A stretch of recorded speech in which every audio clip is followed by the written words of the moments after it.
मंदूरमध्ये गव्याच्या हल्ल्यात शेतकरी गंभीर जखमी, संतप्त ग्रामस्थांनी वन विभागाचं कार्यालयाला ठोकलं टाळं।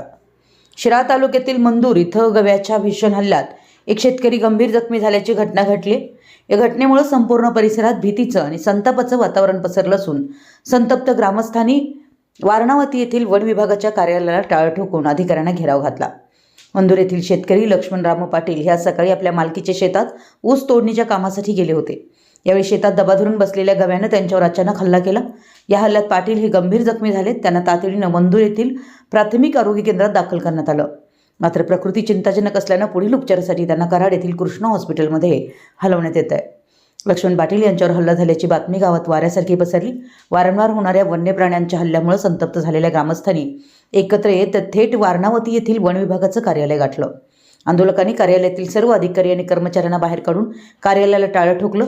या आंदोलनात मंदूरमधील महिला मोठ्या संख्येनं अग्रभागी होत्या। जोपर्यंत वन्य प्राण्यांचा बंदोबस्त होत नाही आणि जखमी शेतकऱ्याला न्याय मिळत नाही तोपर्यंत मागे हटणार नाही, अशी भूमिका आंदोलकांनी घेतली। राजकीय नेत्यांचा पाठिंबा। आंदोलनाची तीव्रता पाहून परिसरातील अनेक मान्यवरांनी नेत्यांनी घटनास्थळी धाव घेत आंदोलनाला पाठिंबा दर्शवलाय।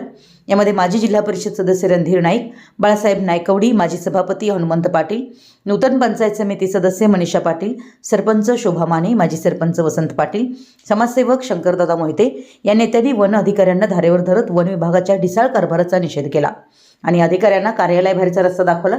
सध्या वन विभागाच्या कार्यालयाबाहेर तणावपूर्ण शांतता असून ग्रामस्थांनी आपला घेराव सुरूच ठेवलाय व अधिकाऱ्यांना पोलीस बंदोबस्तात ठेवण्यात आले। विशाल क्रांती वृत्तसेवा सांगली। आज आमच्या गावात शेतकऱ्यावर आपली ऊस तोडणी करायला जात असताना ऊस तोडणी करत असताना त्याच्यावर गव्यानं वन्य प्राण्यानं हल्ला केलाय आणि त्याला जखमी केलाय। त्यांना आता कृष्णा हॉस्पिटलमध्ये पाठवलेलं आहे। परंतु आमच्या सर्व ग्रामस्थांचं यापूर्वी सुद्धा आम्ही सातत्यानं वन विभागाला सांगत आहे की या वन्य प्राण्यांचा तुम्ही बंदोबस्त करा। ही वांढरं, माकडं, गवे, बिबटे या सगळ्यांचा बंदोबस्त करा आणि ही सगळी तुम्ही अभयारण्यात घेऊन जावा। या आमच्या वन्य प्राण्यांचा त्रास आमच्या शेतीला, आमच्या लोकांना झाला नाही पाहिजे। या बाबतीत कोणत्याही पद्धतीचं वन्यजीव खातं हे करत नाही, सहकार्य करत नाही व असे वारंवार आमच्या शेतकरी जखमी होत आहेत।